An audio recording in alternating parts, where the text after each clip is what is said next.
Hello everyone! Nandito po tayo ngayon sa farm and ang pag-uusapan po natin ay ang napakagandang flower na gumamela. Yan po, tingnan nyo ang kaniyang bloom. It's light orange and may pagka-reddish pink sa gitna. So ito po, napaka-paborito po natin ng flower na ito. Paboritong-paborito ng maraming nag-aalaga kasi ang ganda niya pag namumulaklak. Ito, malapit na po siyang mag-bloom. May marami na po siyang buds. So, ayan po, paano po ba mag-alaga ng gumamela? And ano po bang mga kailangan niya? So, since flowering plant po siya, kagaya po ng mga ibang flowering plants, ang kailangan niya po talaga basic is sunlight. So, kailangan good amount of sunlight, mga 6 hours a day po ang kailangan niyang ma-receive. So, kailangan i-plant niyo siya or ilagay niyo siya doon sa lugar na makakuha po siya ng enough sunlight. So, when it comes to the nutrients naman that a plant needs, among the 3 nutrients, nitrogen, phosphorus, and potassium, sa pamumulaklak po kailangan niya more of potassium.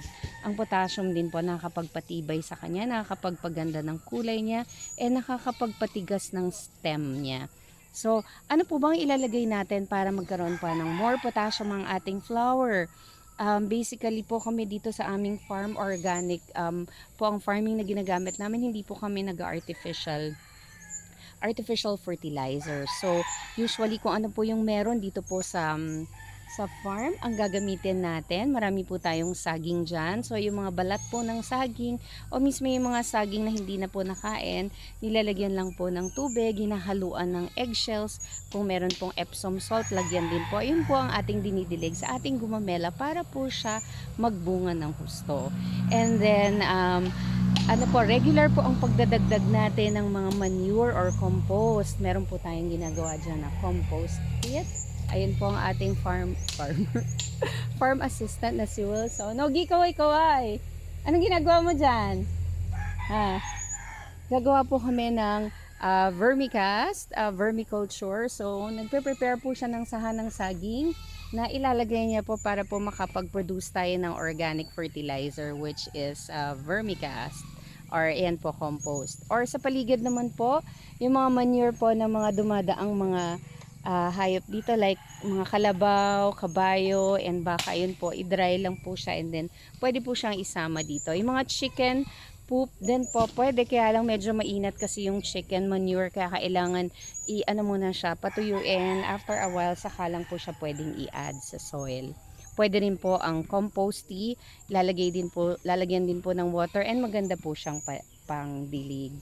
So, ang kailangan po ng gumamela is high in acidity. Ang acid pH level should be from 5.5 to 7. Mga 6 po na pH, best po yan for gumamela.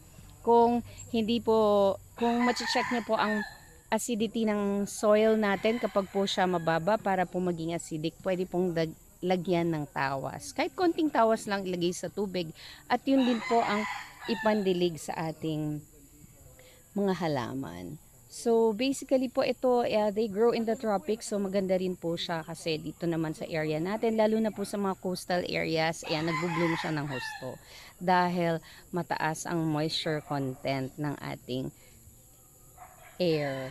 Yan po. So, mamaya po, magkakat po tayo ng mga stems ng gumamela and ipapakita po namin yung isang way ng pag-propagate and pagpili po ng soil potting mix and pot. Manood po kayo, ha.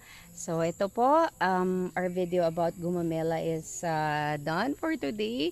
Please subscribe for more and tingnan nyo po yung mga iba pa nating i-feature na mga plants dito sa ating farm sa Buon Pen. Thank you so much for watching. This has been Plantorni G.